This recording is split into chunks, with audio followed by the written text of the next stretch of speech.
welcome to the Up Podcast, raw real talk on everything young parenting. From self-care, co-parenting, and family planning, to balancing school, work, relationships, and goals. Together, we're challenging society's assumptions and building a safe and supportive community for young parents. One honest conversation at a time. So join us on the journey. Hey guys, welcome back to another Yup podcast on all things young parenting. Today we will be talking about age developmental milestones and disciplining.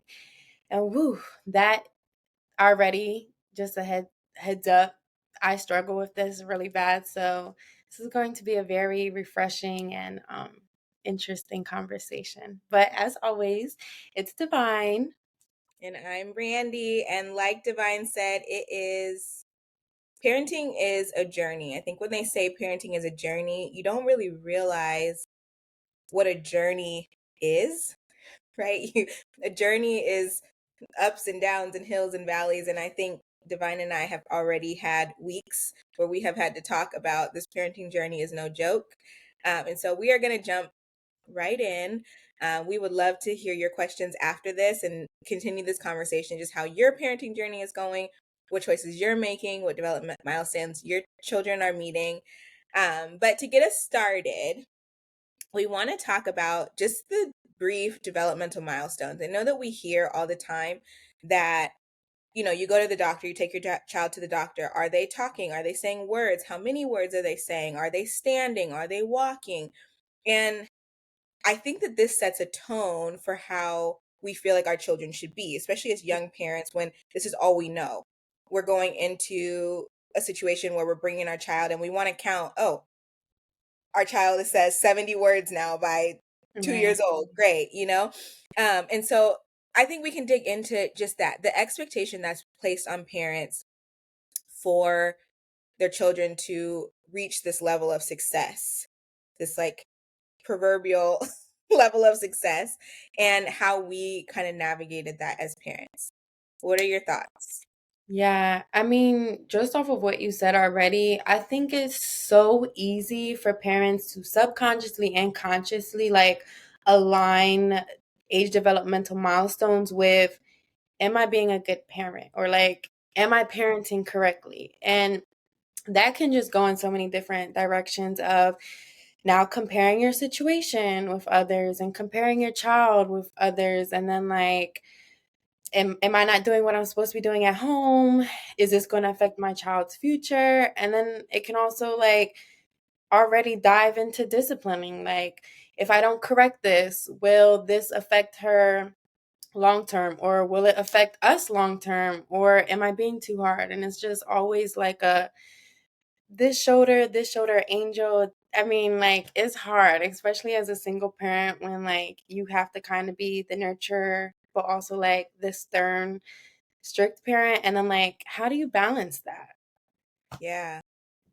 I you bring up a good point. I think of comparison, and there's this song that says comparison kills or something that I listened to before, and I just thought it was so interesting because we always want to compare ourselves to this idea of parenting, whether it be something we see on social media. We see children laughing and smiling, we assume that, they must be good parents, and so we must emulate that. And I'll tell you, a couple years ago or several years ago, my best friend has young children now. And I remember she was posting that her daughter had this many amount of words. And I just thought that was so funny because it's why does she feel like she needs to post that? And I asked her about it. I said, why do you feel like you have to post that? Or why do you feel like you have to be so specific that they have 60 words or 50 words? And you have to kind of see this progression each month update that they have met this milestone, or now they're taking steps at a certain age, or maybe they're taking steps at 9 months, which is early for whatever. And she said something to me which was so eye-opening to me. She said, well, you used to do that. And I always was so amazed because Lyric was a kid that spoke very early and she expressed herself very well.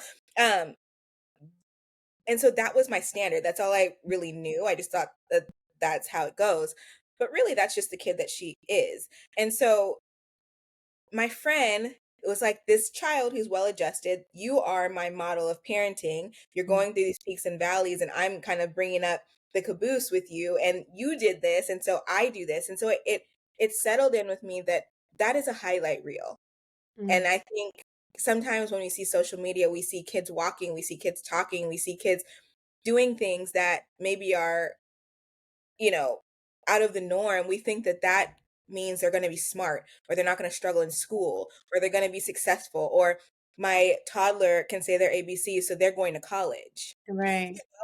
Right. And I'll be honest, like Lyric is very bright and she, did some of these things. She was not walking at her first birthday. Definitely not walking, not even interested in it.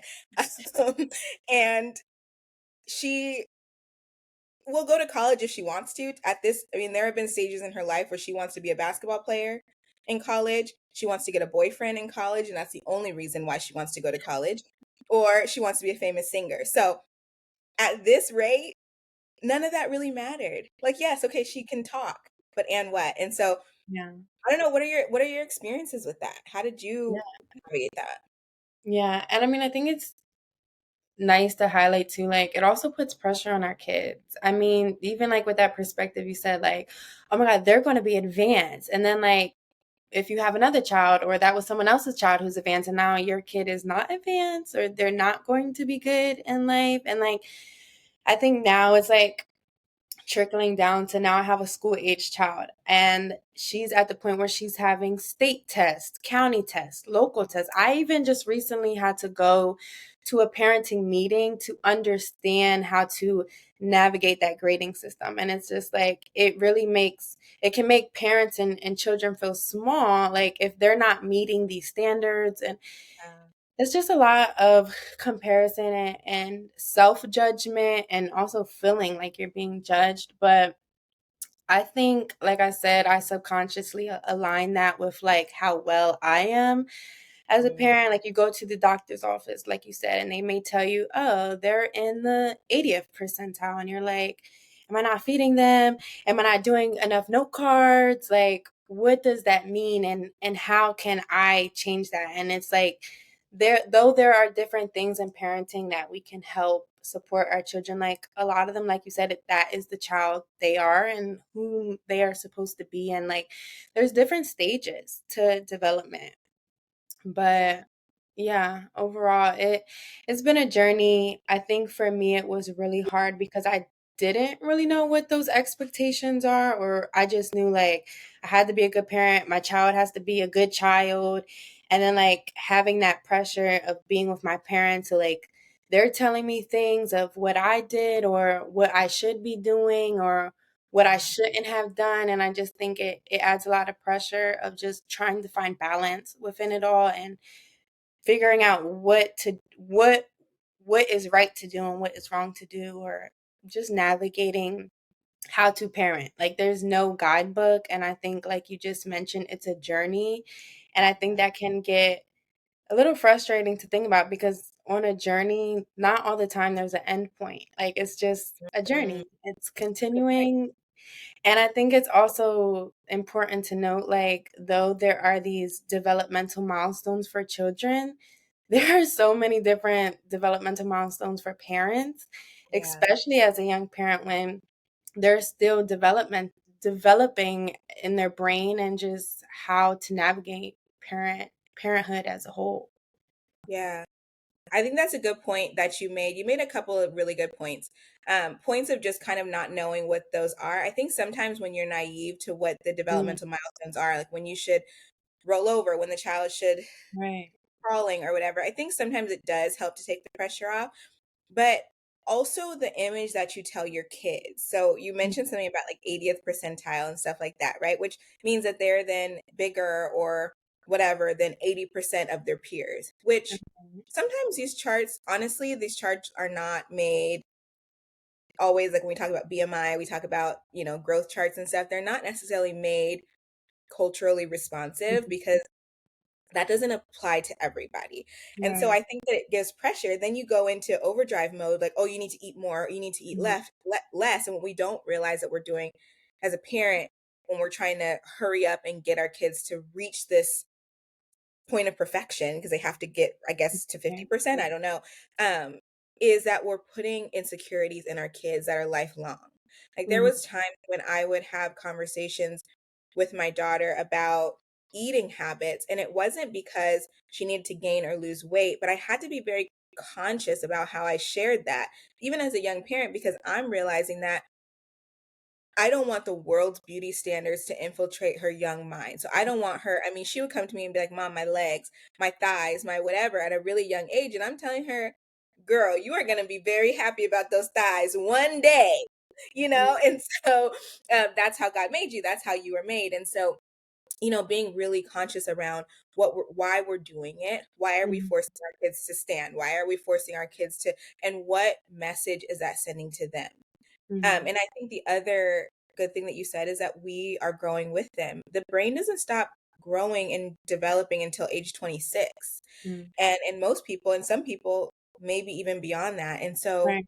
giving yourself grace in the moment to not have all the answers, to not have there's an example. There's this person I follow on Instagram who has 7 children, and a lot of her younger children didn't talk very early. Her youngest is, I think, I don't know, 1.5 or something, and is still not walking. And she has a calmness about her, and she's not pressuring it because she essentially says that all of my children were at their own pace. Maybe the first couple, I was really high strung about it. I was really worried about them meeting these milestones. But by the last ones, I realized that whether I'm stressed about it or not, they all catch up at some point, and they Mhm. all start to walk, Right. And one day they'll run, and they'll all run, and Mhm. so I think us thinking about it that way and just realizing going in confidently, but I think it also speaks to, as a young parent, sometimes you come into spaces where you already don't feel confident in being there. Mhm. So you maybe already are. We talked about some time ago about this like veil of shame, and I think sometimes you walk into situations already feeling like people see things on you. Maybe they see that you're young, maybe they see that you aren't financially in this place, or they see that that you're single, and realistically probably most people are not thinking those things or even noticing those things, but we carry so much shame with us that we walk in with that. And so sometimes it means going into those spaces where it's a doctor's office or even like family, right? Family are the first ones to make you feel real insecure sometimes about your parenting or your child, and you feel like you have to explain it. Well, this is just that, or they'll catch up, or we're doing this, I'm doing all these things at home, and you have to prove that you're good enough. And I think that as we transition, and as we're talking about, developmental milestones, but even in our parenting, we have to give our children grace, and we have to give ourselves grace that we're doing the work. I think the first step of just seeing, okay, maybe there's a little bit of a delay, maybe they're not meeting where children their age are meeting, but I'm doing the work. I'm reading books to them. I am, taking them to the park, whatever it is. Those are my ways of doing my best. And we're going to catch up, and we're going to do this together. And feeling really strong in that, I think, is the first step, like letting that shame go and knowing that you're doing your best. And who really cares Right. what those people think, you know? Yeah, that's so true. And like coming on today, like I just had like this motto of like there is no perfect parent. And like no one should strive to be that. And as much like pressures parenting comes with, I always just try to tell myself like no, I'm not going to be the perfect parent, but I can be the best parent. But also realizing that my best looks completely different every single day, like with whatever I'm battling or whatever we're battling with my child, like my best is going to look different. But if that is what I can give, then like that's what I'm going to give, and just giving myself grace, like you said, just doing what I can with what I can just like really go a long way. And just also just by like getting you through the next day as well. Yep. I remember, Divine, you said this some podcasts at one point. You had said that Dynasty told you, Mom, I'm only human. I'm doing my best.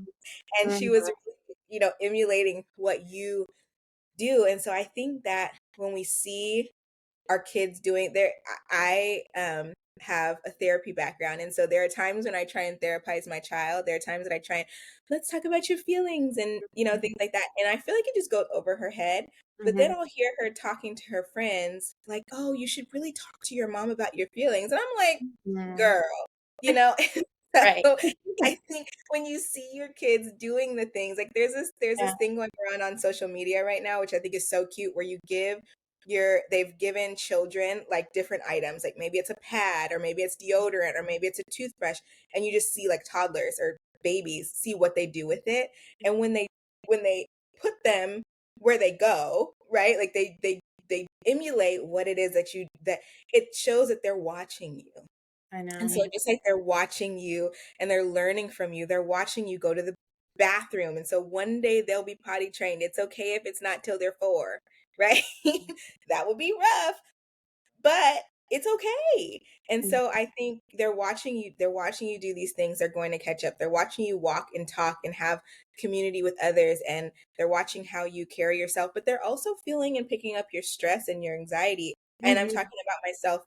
I'm saying your, like it's not me too, but I'm over here like, me. I have to be reminded that, like, my kid, even last night, I wasn't feeling so great. And I think I was overwhelmed with something and I didn't really want to share it with her. But I also was like, just not feeling great. Like, my period's Mhm. going to start soon, just not feeling great. And Right. she just kept asking, "Are you okay, mom? Are you okay?" And it's almost like her worry was elevated Mm. because she was trying to make sure that I was okay. And really, I was like, I just need to go to sleep. So can we transition this into talking about parenting in terms of discipline and parenting styles? Because I think that there are so many things swirling right now. There is gentle parenting, conscious parenting, strict parenting, I don't even know what kind of parenting. And there's so many different things that have come up over the years, and it is very overwhelming. And so I mean, I can start us off by just saying I was watching this show a couple months ago with Lyric, and it was a parenting show. It was like a competition show. I don't know if you saw it or not. It was a competition show where it was like a bunch of families, and they would it would be 2 families at a time or 4 at a time or something, and they all had different parenting styles, like, it was Mhm. probably 12 of them, strict parenting, loose parent, I don't know, there were so many, and they would put kids in these scenarios, like, the parents were just kind of watching, so either it would be a stranger would come to the school and say, "Your mom told me to pick you up, your dad told me to pick you up," or it was somebody came to the front door, or whatever it was, and they would show 2 at a time how the kids would react to it, and that was supposed to show how their parenting style worked or didn't work in those certain situations. And then they would vote and they would talk about it and they would narrow down like what works, what doesn't work, what do they like, not like. And then one, I think maybe disciplined parenting or something won, and it was this aunt who had adopted her niece, and it was really interesting to me because I was like, there are aspects of all of these that I feel are effective or not effective. I think that being too loose and not having any boundaries at all, those are the kids who are getting in the cars with that who were getting in the cars with strangers or who were opening the door to strangers and letting them in their home. Um, but then the super strict parents, like the kids were really nervous looking and scared looking. And so I don't know, let's just talk about it. It's a lot. Yeah, I mean, it just kind of ties into what I was saying about like how do you find balance in it all? Because like, I mean, just the whole norm and stigma of parenting. You have to be nice, you have to be nurturing, you can't hit your kids, but you have to be strict and you have to have discipline and you have to have boundary. And it's like it almost like, at least for myself, it messes with my identity. I feel like a lot. I mean, trying to be myself, but also, and I know you talk about this a lot, but having to be what your child needs, but also being like who you need and like who you didn't mean to be. And it's just like, I know for me, this is a sensitive topic. And I told myself, like, before recording, like, I'm not going to cry. I'm not going to cry because it's like, there's so many things within parenting that, like, were not proud moments for me. And, like, I'm just getting teary eyed, like, talking about it because it doesn't make you feel good. And it's like in my daughter's almost 9 years of existence, like she's had spankings in her lifetime, and like I don't revert to that anymore because she has definitely we have both evolved. But like there were times where I've reacted, and I don't want to say I had to revert to that, but that is what happened, and that is what in that moment I felt like I had to do. And I know a lot of people don't agree with that. And like it's even hard with like my parents. I grew up like that, and so like I know what that feels like, and I would never want my child to go through that. And then it's funny, like when my parents see me parenting, they don't agree, and they're like, "Oh, you didn't have to go through that." And I'm just like, "Do we have the same memory here?" But like I just feel like parenting, and I don't want this to be like my whole thing for the whole podcast, but it's so overwhelming. It's so hard to Yeah. be this not so perfect parent, but be the parent that is responsible. Be the parent who takes accountability and shows your child how to take accountability without being mean or without reacting. And it's like, it's so hard to, I don't know, be the bigger person all the time because, like you were saying, like, it is nice when I see little times of my daughter showing me those good moments that I instill in her. And then times where I see her react, I'm like, I'm punching myself because I'm like, damn, I showed her that. I showed her to react. And it's like, then it puts guilt and pressure on me. Like, is this going to alter her? Is this going to alter us? Like, what can I do better? And like, will just talking work? Because my daughter is very expressive and likes to push boundaries and push all buttons. She will create buttons to push them. So Mhm. it's like it's like that emoji like with your brain exploding. And it's like, how do people expect parents to keep it together all the time? Because I know for myself, discipline was a big thing for me. We're getting better at it now with her being older and being able to understand situations and understanding me as a parent. But it's hard, and there are resources. I just took this like positive parenting like online class that I haven't looked at in a while, but I committed to looking at it. So it's like just trying to fill all the spots without making mistakes, and like it's inevitable to make Yeah. those mistakes. It's so true. And I appreciate you for your vulnerability because I also have experienced a lot of moments, to be honest, and it is very emotional. But I think, as a young parent, I used to always say my child's dad was raised under the impression of spare the rod, spoil the child, or whatever that says. And it's something where it's like children are going to be too spoiled if you don't hit them or use Mhm, like physical punishment. And I used to think because Lyric is a very expressive child as well, and she does copy a lot of things, and she always has. And I always felt like if I spank her or if I do something like that, then she's going to say, okay, when my mom is upset with me, then she hits me. And so then I mhm, felt like she was going to go to school, and when she was upset with people, she was going to hit them. mhm, And so that was my mind frame. And then a day came where I popped her little leg, and I felt so guilty about it. Like I remember feeling so much shame. Like I said I wasn't going to do this. I mhm, said like I know how, like I can replay the like fear in her eyes and the mhm, confusion because she had never experienced that, and it wasn't like major, right? It was like a little pop, but I think that I had gotten so overwhelmed and I didn't have the words to say it because I don't think that, especially growing up, culturally, I think that punishment and discipline passes down culturally. And I think that we're raised in different cultures where spanking, I remember, like the belt being picked out. oh, You yeah. Like, I remember seeing them lined up, and I vividly remember that as a kid, and I felt like that is such a scary moment, or, like, feeling like, "Okay, I don't wanna go home. Let me go home, let me go straight to the shower. Let me go home and, like, act like everything's okay," and, like, we joke about that a lot, but I think Mhm, that there's a lot of trauma in that, and again, I didn't get spanked a lot. My parents say I was a good kid, but the handful of times that I did, a good kid, whatever that means, right? But the moral of the story is that those few instances have stuck with me this entire time. I mhm, remember being scared to come home. I remember being scared to share that I had made a mistake because that means and that in turn meant that when I was a teenager and when I was making decisions about relationships, making decisions about sex, making decisions about drinking or going out. To this day, my parents, sorry parents if you see this or hear this, but they don't know about it, right? And Yes. they don't know about it because it there was always this fear. And so Mhm. I remember, I can remember the fear in my child's face when I did that, and I never did it after that. But that doesn't mean that I made the best choices, because then I yell, right? Like maybe I'm not hitting you, but I'm also raising my voice to the point of now you're Right. crying. And so Yeah. like I really had to like sit with myself on is that even any better?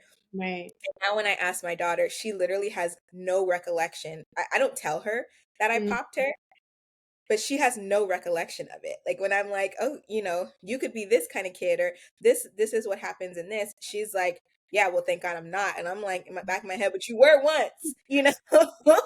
And so I think that that's really hard, because I think that, I mean, we have to talk about the elephant in the room. We have to talk about the overstimulation that happens in parenting. And when you Yeah. get to that point where you're so far gone and your kid is so far gone, and maybe you have a kid that goes toe to toe, because mine will go bat to bat. She has to Ugh, have the last word, and I'm like, you're here, I'm here, and here we go, and now tempers exactly. are flaring, right? Right. Yeah. Yeah. And like I said, like it messes with my identity. Like, Yeah, one, I don't know a time that I'm not overstimulated. Like even when I'm enjoying myself, I'm overstimulated. And I know that ties into like mental health. And for those who don't know, I battle mental health struggles. So like tying that in with single parenting and disciplining, a big thing I know we talk about is like power struggle. And that has always been a huge thing for me, and that I think trickled down into disciplining, and I think maybe is what have caused me to react so much. But like it kind of backfired for me personally, because I think when I've seen those people who like pop their kids, oh, their kids like they don't move. That is yeah, the opposite of my child. So like popping her didn't even work, and that's yeah, another reason that allowed me to stop going that route, because it just made things worse. She's the child, you pop her, like now I'm wanting to pop you more and you're just still screaming and crying. Like she's the opposite. So like as frustrating that is as that is, like it has allowed me to kind of just walk away from the situation, because she will go from 10 to 100 to 1,000 to a billion. Like yeah, she is not that sit up and shut up child. And like I said, though that's frustrating, like I praise that, because like she is everything that like I've always wanted to be. And I think that is like another battle of kind of just like, how do I deal with that while allowing you to shine, but also putting in those boundaries and accountability things. But I know for me, like co-parenting with my parents and just being a young parent as a whole in so many different environments, I think that is also what caused me to be a reactor, because it's like I want to show like my foot is down, like my yeah, child's not running me. And I think at least with co-parenting with my parents, which I've shared videos on the site of like how frustrating that can be. There have yeah, been times where I'd allow them to take over, and then I'd feel guilty about it, because in those moments I felt like I didn't have a choice. Like they yeah, were doing their co-parenting, but then when I did, they want to step in. And there were times where I felt like, oh, this is their child. Like she won't respect me, she'll respect them. And it felt like, I don't know, not only was I doing something right, but and they were doing it better, but like they took that piece away from me. And yeah, so like I think that is just talking about it out loud, like what has ignited me to be so reactive and wanting to be this whole controlling, powerful parent, because I felt like I wasn't getting that respect, and mhm, where like my discipline strategies weren't working. So it was always just like, what's the next thing? What And like looking back at it now, I don't want it to be like that scare tactic, because I didn't trust my parents for a long time. Like to this day, there's areas I don't trust them in. So it's just like how to not, be the person of those experiences who you didn't enjoy, but just trying to find balancing in it all and just finding your own route and like what works for your child. Like I said, now like that we're in a place where we have our own house and our rules apply and like we have a more mutual understanding of how things work, how to get through a day smoothly without problematic. Like I know we were talking about a story before we got on of just like sometimes kids are really mean. And like sometimes my daughter would just holler things at me and like although I just at the back of my head I'm like, damn, that's me. That's where she got it from.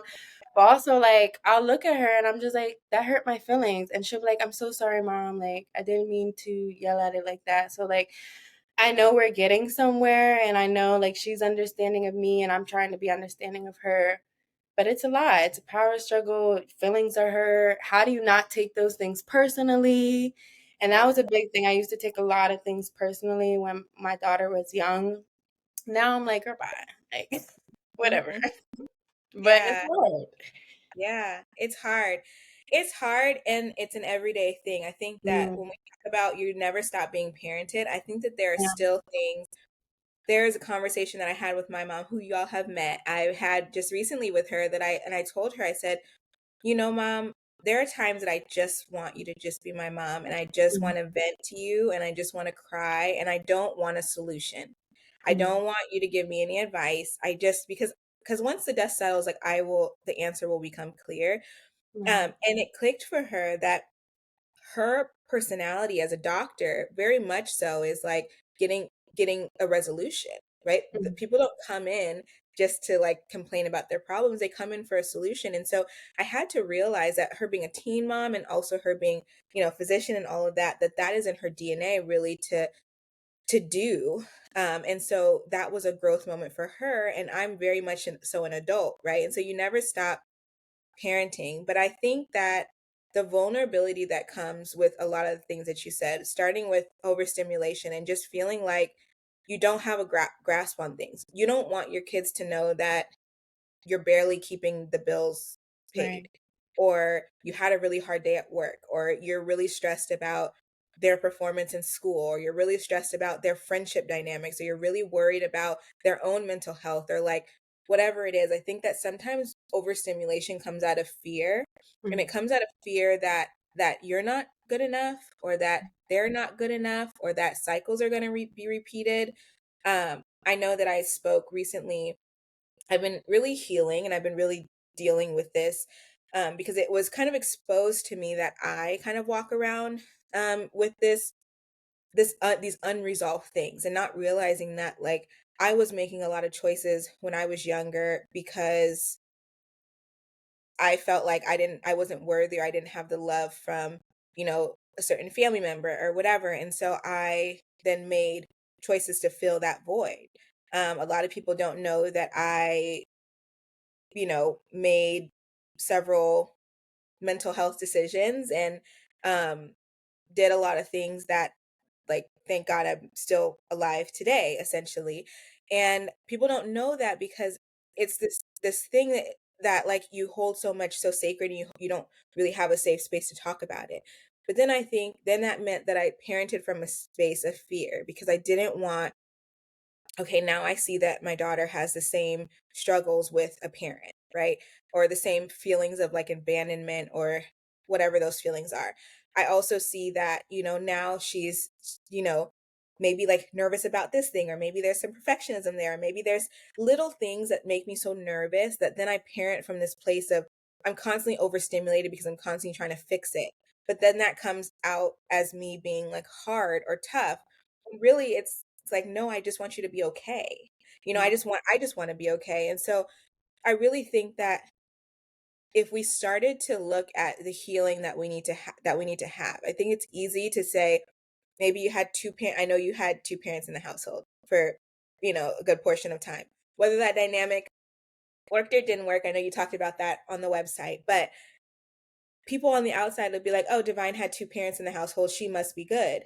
And yeah, that doesn't mean that, And so I think that when you like, it's okay to say that you had trauma, and it's also okay to say that without saying anything negative about the people who raised you, because just like we're doing our best, they are also doing their best. And I would mm, say like my kid may need therapy because of me one day, and I have to be okay with that, right? And not necessarily because I'm like a like mean or anything, because I'm definitely really walking in my gentle parenting girly era right now. But um, I think just because of the moments that maybe she didn't feel heard and I tried, or I was just really tired that day and I didn't have anything else to give, right? Or maybe from the times that she felt like I didn't give her whatever that she needed, or whatever. And so I think that we parent from that place, and that's where the power struggle comes from too, because we are, like you said, we're trying to prove that we're doing our best. And so then comes it feelings of disrespect. Is it,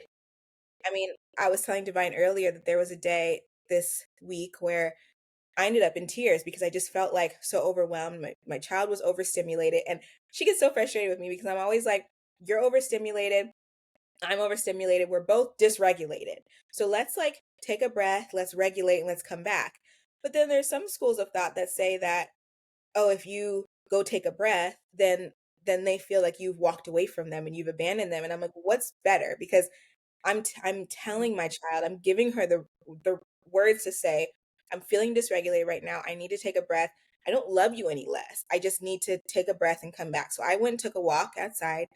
I came back. She immediately came to my room and she was able to, take accountability. And that's something that I really want for her. But I also was able to sit down with her and say, I've never been talked to like that by anybody, and I would not accept that for my life, right? And so what it tells me is not, it doesn't make me love you any less. It doesn't make me look at you differently, but what it does is it brings up fear that if you continue this process of like, I'm feeling dysregulated and I'm not giving myself a breather, and then I just lash out at my mom, then that tells me that you may do that out in the world. And if you do that out in the world, you're not gonna have friends. You may get yourself into some trouble. And so at the core of it, I'm wanting to parent that situation because I don't want her to not have friends. I don't want her to be not nice or not kind, right? We always talk about kindness and all this stuff. And so I think that when we parent, we have to start to heal. And I told you, Divine, earlier, I was listening to a podcast yesterday where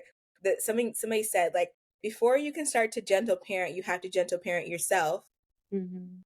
And it dawned on me that, like, yes, I have to forgive myself for everything that I did.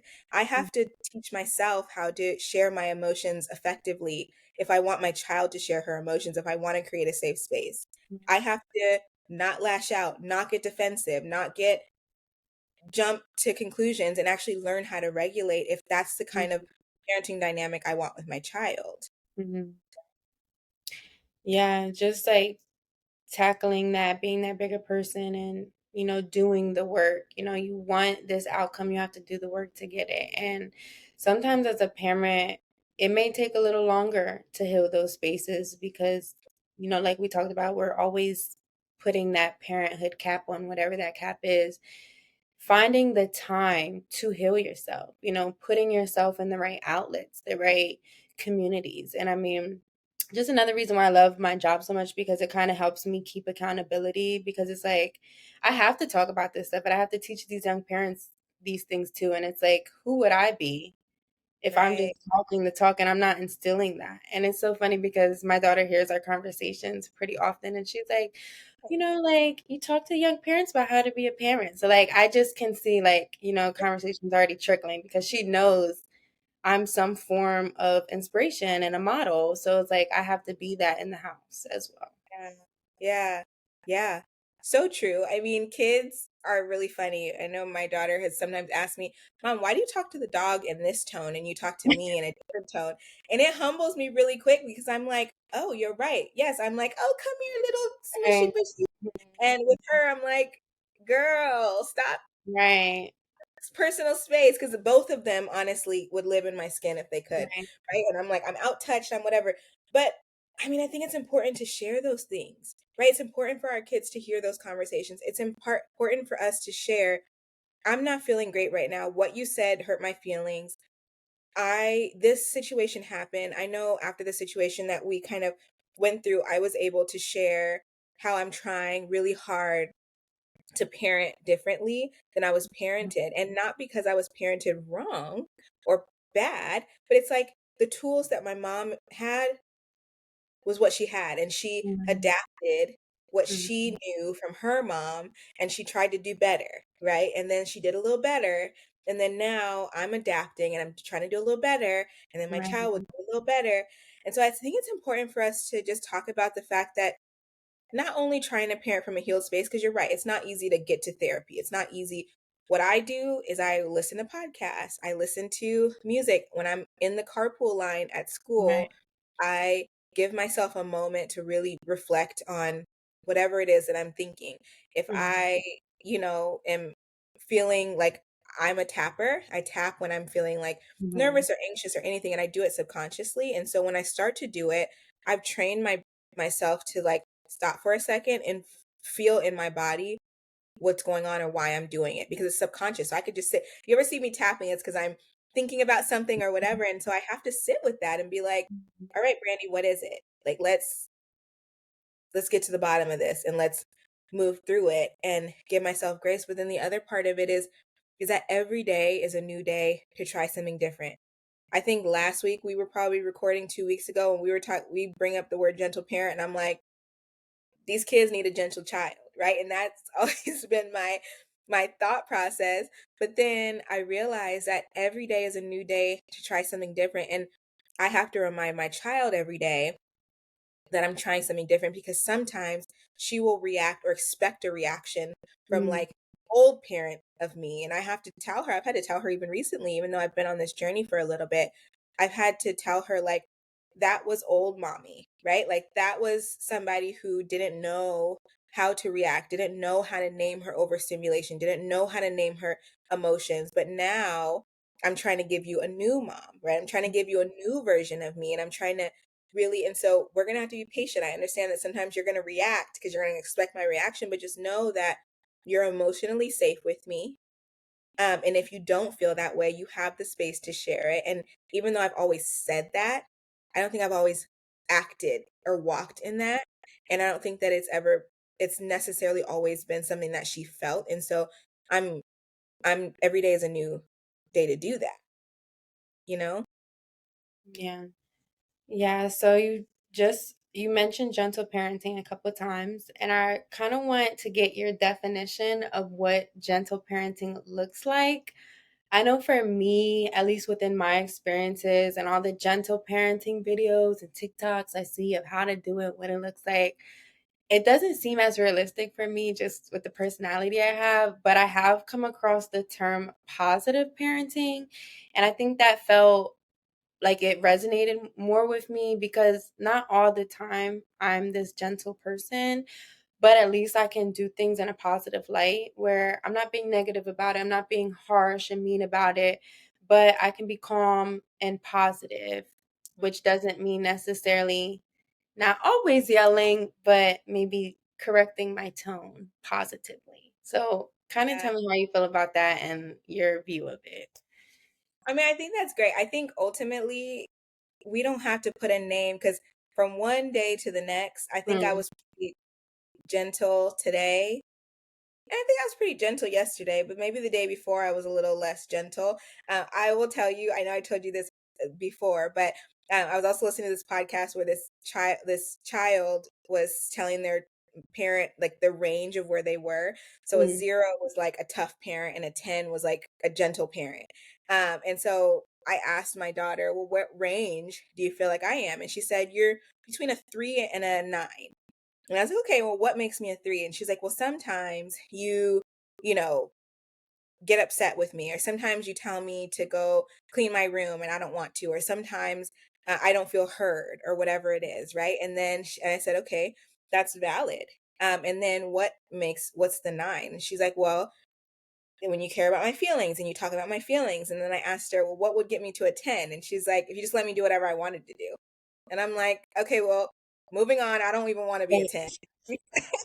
And subconsciously, I don't think you want me to be a 10 because real studies have shown that and I will tell you, I have overheard children talking. Also, kids want structure and they want discipline because if you just let them do whatever they want, they actually feel less cared for and loved, right? When you, even if they don't like it in the moment, long term, when you have shown up for them and you've set boundaries for them, then they feel more loved and seen and cared about. And so I think gentle parenting gets a bad rap because it it believes that you always have to be gentle, right? You always have to be like your tone always has to be like a spa, right? And it's not that. I think I also like the term conscious parenting. I think that what it is tapping into your own triggers, one. I think that it is putting working through those and setting those aside. But I also think that it is setting clear boundaries, but in a way that you partner with your children through life. And recently I've been telling Lyric this, that like you can't live your life by yourself and I can't live your life for you. But what I can do is I can walk alongside you. I can give you nuggets of wisdom. I now start to ask when when she vents to me about something, I try, I'm not always great at it, but I try to ask before I just jump in with my opinion. I try and ask, okay, is this a moment where you want to just vent and you want me to listen? Is this a moment where you want me to act? Like I'll always say, tag me in because mom is always ready. I stay ready, right? That's what tag me in if you need me to tag me in. Or is this a moment where you just want some advice so you can navigate it yourself? And so typically if she's or I even ask like, are you open to a response? Because there are some times when I just give a response and she's like, Mom, that's not what I was trying to say. Like, let me just finish my story, right? Because realistically, I think it's a big deal and she doesn't, or vice versa. And so I think what gentle parenting is that it looks at your triggers and how you're disciplining as a result. Are you making threats to your child? Are you using like certain sorts of punishment? Are you taking things away from them? And why are you doing that? Right? Is it because you feel like you don't have power in that moment and so you need to take thing from them that they have power over? Right? Because a lot of times kids realize that they only have power over their own body. So that may mean I'm going to rebel and I'm not going to eat my food, right? Because I have control over this. And so they have to feel like they need to have some power. And so instead of having this power dynamic, it is just coming down to why did you react that way? It's never a tantrum or when they go off or when they hurt your feelings or whatever. It's never because of that thing. I think I was telling Divine, like, you know, there have been times that my child has been upset about the most minute thing. It's really not life changing at all, or even day changing. And when we're able to come back and have a conversation about it, she always just says, it wasn't that. I was really overwhelmed from school. I have this test coming up. My friend was not so nice today, or, I'm really nervous about this thing. Or I'm feeling not worthy of whatever because of whatever parenting dynamic she has outside of our home. And I think I say, I knew that. And so if we look at gentle or conscious or positive parenting as these are human beings who are navigating life every single day and the same overstimulation that we feel, they also feel. And so if we take a minute to take a breath and remind ourselves, it's not normal to be yelled at and screamed at.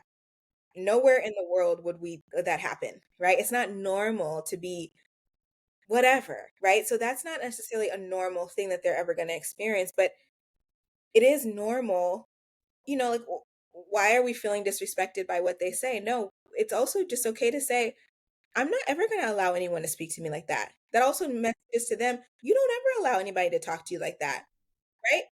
The way you spoke to me, you don't ever let anyone talk to you like that. You're worth more than that. And so I think that's what gentle parenting is. It's letting the embarrassment go. It's letting the judgment go. It's letting the shame go. It's letting like, what are my parents going to think about how she speaks to me? What are the people going to think when she has a tantrum in public? What are the whatever going to think when I decide not to pop her because she was slick at the mouth or whatever it is? And not caring about that, but seeing a human being in front of you and saying, hey, the same conversations that I want to have with my peers or with my family, they deserve to have those conversations too. Yeah, I mean, everything can easily be a teachable moment. It kind of reverts back to just being in a healed space to be able to provide that in that moment without reacting. So just making sure that you're taking care of yourself so that you can be the best parent that you want to be. Yeah. But also like kind of just to piggyback off of what you said, Sometimes my daughter doesn't want to talk about how she feels, or she may be fearful of how I react, but I have noticed that she does like to write about it. Hmm. So something that we've been like lately practicing is like write me a letter. And it's so funny because my mom used to do that to me, and we used to Yeah, write each other letters when we didn't feel comfortable talking about it.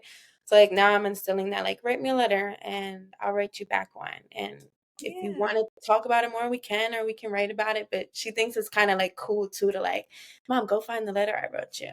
And then like, it's like that's something cool too that people can think about, especially if it's one of those moments like you said, where we're both dysregulated. Like, let's go take a second, because even that can be hard, because in those moments where I had to like go to my room or something, like those were like the worst moments of my life, like where I was thinking those scary thoughts of things that I wanted to do to myself because I was just so mad yeah, at the world. So it's like, again, like just trying to find balance in it all and what works for you and your child, but also not only recognizing your own triggers, but recognizing your child's triggers as well. Like, because a lot of moments, though it's easier said than done and harder to recognize, a lot of moments can be prevented, being yeah, so aware of the different signs of being aware of your own triggers. How can I prevent me from reacting? Is it taking a deep breath? Is it walking away? Is it, telling my child to go write a letter or whatever it is, or finding what is trickling down, triggering your child? Is there something that you can remove or things like that? yeah. I think those are great nuggets. I think even to, add to that, I love the idea of writing a letter. I think that's so great. I know there are also those journals where it's like between mom and I, or between dad and I, or whatever it is, and you can kind of pass them back and forth. Um, and aside from just calling it out, I, I can absolutely agree with you that sometimes being sent away to your room, or sometimes your parent leaving or whatever, it can be triggering and it can leave you with your thoughts. And I think what's important there is to always create a space, and also the expectation that we're going to come back together at some point, right? And so we're just going to cool down and we're going to come back, and you're going to be greeted with a hug and with a kiss. And Mhm. that, I mean, even with tears in my eyes, when sometimes parenting just gets overwhelming and I can't, break out of that, I still will embrace my child, because I don't want her to ever think that like she's the reason or she's less Right. loved. But I think it's always an opportunity. So checking in on those signs, even with infants and toddlers, like you would be surprised how much a tantrum from a Mhm. toddler is really just this built up energy of like feelings. They're just balls of feelings. And so giving yourself the opportunity, if you have a partner, if you have family, if you have, whatever you have, to even separate yourself for a moment and then come back to the situation, I think is going to be really helpful. Another thing is, like we said before, every day can be a new day. I don't know how many times I've gone to bed and been like, well, Try again okay, tomorrow. when, when my best, when my best moment, start Right. again tomorrow, And right? that And might be 2 days in a row. yeah, okay, it's been quite the week. All right, so let's just try this again, and it doesn't have to be. I think that sometimes we feel like it has to be this big moment where we take our kids to get a toy or whatever, because we just want them to feel better because of what we did, or we feel so guilty about it. But honestly, I think learning to think about why you're reacting. Typically, sometimes you won't come up with a reason why. Sometimes you will not have a good reason. And then you have to be accountable to yourself and be like, okay, well, then I need to chill out, because there's really no reason why I'm so hyped up about this. And or it may boil down to some sort of fear, right? Like, I'm so frustrated that a child's not taking accountability or learning how to say sorry. Well, what are you scared that they're going to be an adult that can't take accountability and they're only 4? Like, be real with that feeling and then name it. But I think that the last thing that I will say is learning to apologize is Mhm. so important. And it not only brings down the power dynamics, it helps you to parent your inner child. If I mean, I think I've said this on several podcasts, but I don't remember adults, and I'm not saying just parents, like teachers, coaches, I don't remember adults apologizing to children ever. Like, I don't remember seeing it on TV. I don't remember that being a reality. But there will be moments where I will fly off the handle, and once I've cooled down, I apologize to my child, and typically she'll always accept it, but typically she will then find like it's okay, mom. Like, I know that I did this thing, or I know that you were feeling this way, or I know that you're doing your best, mom. And so I think that that gives them the opportunity. So now that I've been doing that more, like, I'm Mhm. sorry, I should not have yelled, even if it was not a big deal, right? Like, I should not have. I was just feeling so overstimulated and frustrated, and I couldn't, like, I think apologizing and explaining, I think it's okay to explain why the thing Mhm. happened so they understand, without blaming them, obviously. And then now she does that, right? So now Right. she comes and it's like, Mom, I'm so sorry. Like, I didn't mean anything that I said. I just was feeling really, stressed out or worried. And so just know that every day's a new day. You are doing great. Um, just like our parents, for the most part, I know it's not everybody's journey, but I know that at least for us, our parents did their best, right? And they did what they could with what they had. And you're doing the same, we're doing the same, and every day is going to be different. So check Mhm. out the website. We have information on overstimulation, we have information on gentle parenting, we have information on developmental milestones. And we haven't figured it out. Like, we spent Yeah. most of the time venting. If all of our episodes don't go to show, like this one should be like intensifying and highlighting the fact like we don't have our stuff together all the time. And although we have the information, we have the tools and support, like that is what we're looking to guide us, but we're not perfect parents. So like if anyone out there has tools and strategies for me to try to implement for expressive children, school age children, please do pass them along, Yes. put them in the comments, write me because I Yes. need help. I need more people in my village. Help. If you have some meditation, if you have some coping strategies, because I Yeah. mean, it has been a good day so far. So, and both of our kids are in school, so we haven't had to parent so much today. So everything that I just said could absolutely be Go right challenged out the window. the next couple of hours. so, so just know we are also growing. And again, we don't have it all figured out, but we're trying. And I think that's most important. Like, when you realize that it wasn't your best moment and that you're trying to make a difference, that is all anybody could ever ask Me. for.